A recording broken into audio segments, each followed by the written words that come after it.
Assalamu alaikum, ladies. Today we are going to do handout 10.2.2 Social and Motivational Influences on Reading. So in the previous lecture, you did an activity where you discussed कि teacher जो है वो किस तरह से reading को benefit दे सकती है और किस तरह के influences जो हैं वो teacher और schooling की वजह से students की reading पे positive हो सकते हैं या अगर उसमें कमी हो तो negative influences भी हो सकते हैं. So what are the social and motivational influences on reading? So इसमें सबसे पहली चीज again they highlighted that teacher-student relationship is significant and it's important. The way teachers interact with their students exert a significant influence on students' achievement in reading and motivation to achieve.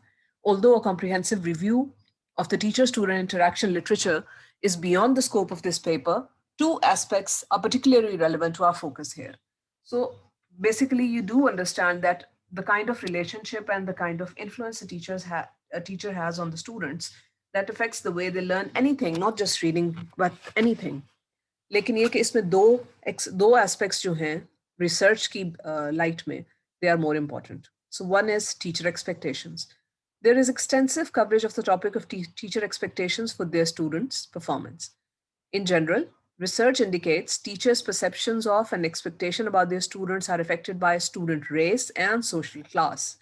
For instance, Yi found that teachers expressed more positive attitudes towards middle class students, and other researchers found that teachers describe white students more favorably than black students. Obviously, this is done in the context of the West. तो वहाँ पे ये कि जो marginalized communities हैं उनके students को कम उनसे expectations होती हैं और ये expect किया जाता है कि they will not perform well. लेकिन जो students होते हैं white या from privileged backgrounds या maybe from middle class upper middle class background उनसे ये एक्सपेक्टेशन रखी जाती है कि okay they will perform well और इनसे अच्छे रिजल्ट्स की उम्मीद रखी जाती है. तो जिस तरह की एक्सपेक्टेशन आप स्टूडेंट से कम्युनिकेट करते हैं और जितनी मेहनत फिर आप उन एक्सपेक्टेशन को फुलफिल करवाने के लिए करते हैं उतने ही फिर आपकी रीडिंग अचीवमेंट स्टूडेंट्स की होती है. Cooper, Barron, and Lowe, 1975, found that teacher trainees, when describing hypothetical middle and lower socioeconomic status students, said that middle SES students would have higher grades and that their successes would be due more to factors such as their ability and effort. अब ये जो teacher trainees थे उनकी expectation भी क्या थी कि hypothetically यानी किसी रियल सिचुएशन में नहीं मगर उनको अंदाजे से किसी चीज़ के बारे में अजम्पशन करनी हो तो वो कहते थे कि लोअर क्लास के जो स्टूडेंट्स हैं उनकी निस्बत जो है मिडिल क्लास के या अपर मिडिल क्लास के स्टूडेंट्स दे परफॉर्म वेल. अब क्यों है ये सारी और differences last two words of the paragraph के उनकी एबिलिटी भी ज़्यादा होगी और वो एफर्ट भी ज़्यादा करेंगे. ठीक है. Goodwin and Sanders found that for first grade pupils, teachers believe that students' social class is the most important factor for predicting school success in first grade even. What is unclear from these studies is whether teachers are accurate in their perceptions of individual students, even though they may hold general negative expectation concerning the academic potential of black and low socioeconomic status students.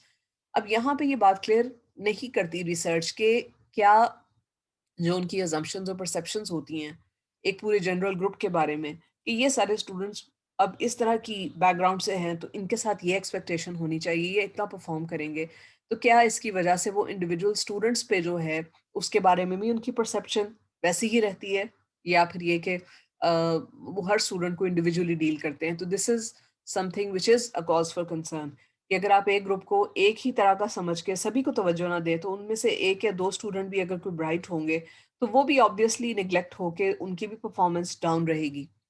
West and Anderson highlight this point in their review of the teacher expectancy literature. It is possible, quite possible, that teacher expectations are often an outcome or consequence of the child's performance rather than the cause of that performance. ठीक है. Indeed, results of studies reviewed by West and Anderson can often be accounted for in terms of student behavior causing teacher expectancy rather than vice versa. उन्होंने अब ये भी ये कहा है कि एक वेस्टर्न एंडरसन ने जो स्टडी की थी उसमें उन्होंने कहा था कि टीचर एक्सपेक्टेशन जैसी भी हो हाई हो या लो हो उससे असल में स्टूडेंट की परफॉर्मेंस पे फर्क नहीं पड़ता बल्कि स्टूडेंट की परफॉर्मेंस की वजह से टीचर की हाई या लो एक्सपेक्टेशन हो जाती है. तो यानी ये बात तो ठीक है लेकिन अगेन यू कैन एक्सपेक्ट कि अगर एक टीचर इस तरह के एटीट्यूड से स्टूडेंट्स को पढ़ाए कि अच्छा इन्होंने क्या करना है खाना पूरी करें इन्होंने कौन सा अचीव कर लेना है. जैसे अगर आप भी सोचें कि अगर आप किसी को इस तरह पढ़ाएं भी इसने आगे जाके कौन सा कुछ कर लेना है, इसने बस डिग्री लेनी है और पास करके निकल जाना है, उसको आप एक और तरह से पढ़ाएंगे। या आप अगर किसी कोई टीचर हर एक को कहे कि यू आर हाई अचीवर्स और आपने जो है अपनी बेस्ट एफर्ट डालनी है और बेस्ट आपने परफॉर्म करना है, तो हर स्टूडेंट फिर जो है वो एक्स्ट्रा मेहनत करेगा। तो this attitude and motivation and expectation from the teacher, it highly affects students motivation. When teachers and students interact together for a period of time, teachers use the information obtained to form expectancies for students rather than letting initial attitudes determine student behavior. अब ये कि initially अगर कोई assumption हो over a period of time with more interaction when students and teachers work together, तो ये expectations students की attitudes और उनकी performance और उनके मोटिवेशन और उनकी मेहनत, एफर्ट और एबिलिटी के हिसाब से भी ये बदल जाती हैं. When teachers' expectancy appears to cause certain students' behavior, it is usually in situations in which students and teachers have little time to interact and get to know one another. अब when students and teachers don't know one another, तब ये expectancies वही रहेंगी जो शुरू में रहती हैं, otherwise teacher की expectancies जो हैं वो बदल जाती हैं. Okay, the next handout is again influence of developmental or disability factors. ये भी आपको जहन में रखना है कि मोटिवेशन का तो कहा कि जी स्टूडेंट्स की मोटिवेशन जो है वो अफेक्ट होती है from the teachers expectancy. But अब ये कि अगर कोई डिसेबिलिटी हो या डेवलपमेंटल फैक्टर्स होते हैं तो वो किस तरह से अफेक्ट करते हैं उनकी रीडिंग एबिलिटी को. So this is an important area of concern. अब इसमें आप लोगों की तरफ से मुझे इनपुट चाहिए और आप लोगों की तरफ से भी थोड़ा मुझे काम चाहिए. अब इसमें देखें part A and part B है. तो हैंडआउट 10.3.1 इसका टॉपिक क्या है? Learning disabilities and teacher communication strategies. और इसमें पार्ट ए में उन्होंने आपके लिए एक सवाल उठाया है कि do you agree that Pakistanis with special needs and disabilities including those with vision, auditory, physical, and learning disabilities have insufficient recourse to services to enable them to access quality education and impedes their development of skills and knowledge necessary for them to thrive in the workspace. What evidence or illustrations can you provide from the context you are from? Okay, from ये गलत लिखा हुआ है. अच्छा, so सवाल उनका ये है कि those Pakistanis who have special needs or they may have disabilities, और इसमें किस तरह की disabilities आती हैं? Vision, auditory, physical and learning disability. उनके पास insufficient availability of resources होती हैं या इस तरह की services कम होती हैं कि जिन पे वो rely कर सकें कि जिसके थ्रू उनको quality education मिल सके. स्पेशल स्कूल्स हो जाएंगे या उनको आने जाने में इस तरह के स्कूल्स में कोई मदद हो, कोई उनको स्पेशल पैकेज मिलता हो या किसी किस्म की और उनको सपोर्ट हो या बेनिफिट हो कि जिसकी वजह से वो अपनी डिसेबिलिटी को ओवरकम करने के लिए क्वालिटी एजुकेशन तक एक्सेस करें और फिर उसके बाद एक अल्टीमेटली अपनी जो है खुद मुख्तार हो जाएं और अपनी रोजी रोटी कमा लें, उतनी स्किल्स एंड नॉलेज वो डेवलप कर लें कि जिसके ज़रिए वो किसी पे डिपेंडेंट ना रहें. वो कहते हैं कि हर पाकिस्तानी के लिए इस तरह की सर्विसेज तक एक्सेस जो है वो लिमिटेड और मुश्किल है. Do you agree with that? और क्या आपके पास ऐसा एविडेंस है, कौन सी ऐसी मिसाल है जिसके थ्रू आप अपने पॉइंट को सब्सटेंशिएट करेंगे, आप प्रूफ देंगे? ठीक है. तो which of the ideas below might be applicable for a Pakistani reading classroom और एन अर्ली ग्रेड क्लासरूम. सो ये उन्होंने ऑप्शंस दी हुई हैं कुछ, और ये सारी उन्होंने कहा है कि कौन सी ऑप्शंस जो हैं वो पाकिस्तानी क्लासरूम और एक रीडिंग क्लासरूम के लिए अप्रोप्रिएट रहेंगी.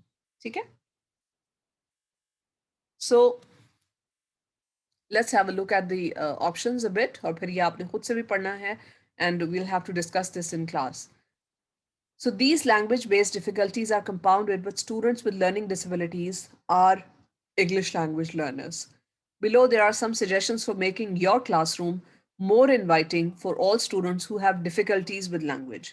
अब उन्होंने कहा है कि ये problems तो हैं, अगर आपकी कोई learning disability है, कोई auditory disability है, आपको सुनने में कोई मसला है, आपके vision में कोई मसला है, और फिर एक लैंग्वेज क्लासरूम में कुछ और इस तरह के फैक्टर्स हों कि जो इसको इम्पीड करें, तो आप अपनी क्लासरूम को किस तरह से इन लैंग्वेज लर्नर्स के लिए फ्रेंडली बना सकते हैं, एक उनके लिए सेफ एनवायरनमेंट बना सकते हैं कि जिसमें वो आराम से पढ़ सकें, सीख सकें. Speak slowly, clearly and naturally.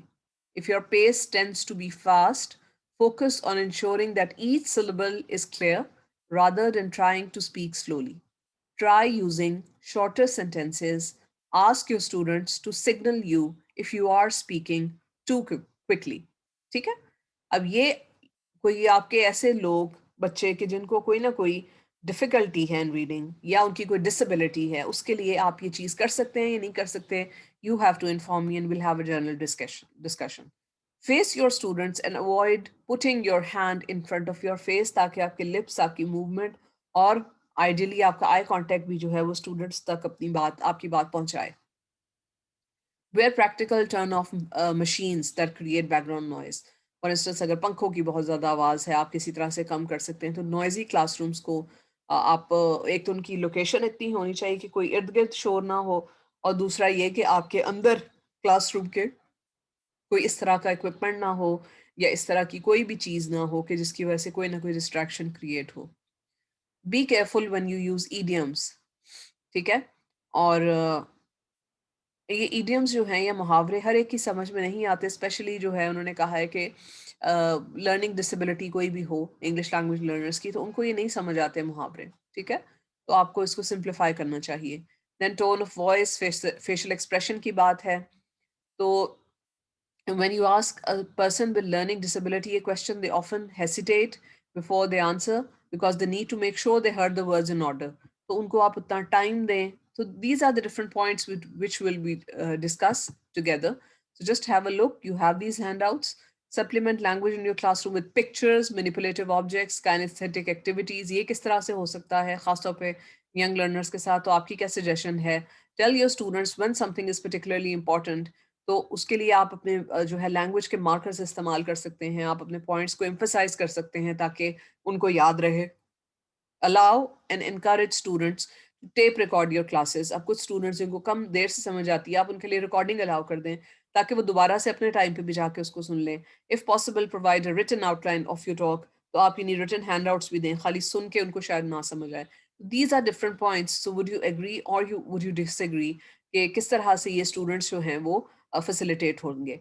When we'll discuss this in class, अभी हम ये आप खुद पढ़ें और हम ये डिस्कस करेंगे. आपने पार्ट ए में पहले ये बताना है कि डू यू एग्री कि किस तरह से जो लर्निंग एबिलिटी वाले स्टूडेंट्स, डिसेबिलिटी वाले स्टूडेंट्स हैं, बाकी उन तक जो है इस तरह की एक्सेस कम है, उसकी भी आप बात करेंगे. फिर पार्ट बी की भी आप बात करेंगे कि इनमें से कौन सी चीज़ें अलाउ हैं. तो फिर आप ये भी देख लीजिए कि रीडिंग डिसेबिलिटी होती क्या है. तो हैंड आउट 10.3.2 जो है, इसको भी आपने ज़रूर देखना है कि असल में डिफ़िकल्टी और डिसेबिलिटी जो है वो होती क्या है. तो आपने ये लिस्ट पढ़नी है कि इसको बेसिकली आप डिफ़िकल्टी कहते हैं. And do you know someone around them कि जिनको इस तरह की ये सारी डिफ़िकल्टीज़ हैं या नहीं हैं, और फिर इसके लिए क्लासरूम सिचुएशन को किस तरह से मैनिपुलेट किया जा सकता है. ठीक है? So these are the different, और इसके इंशाल्लाह आपके रीडिंग डिफ़िकल्टीज़ का आगे मॉड्यूल भी है, आपका पूरा कोर्स है किसके बारे में आपका कराया जाएगा कि किस तरह से रीडिंग डिफ़िकल्टीज़ को एड्रेस करना है और ओवरकम करना है. So don't worry about that. If you don't understand something, we can have a discussion, and also we can see or share examples from around us to understand the concept much better. Okay, so this is it for now, and see you in the next lecture.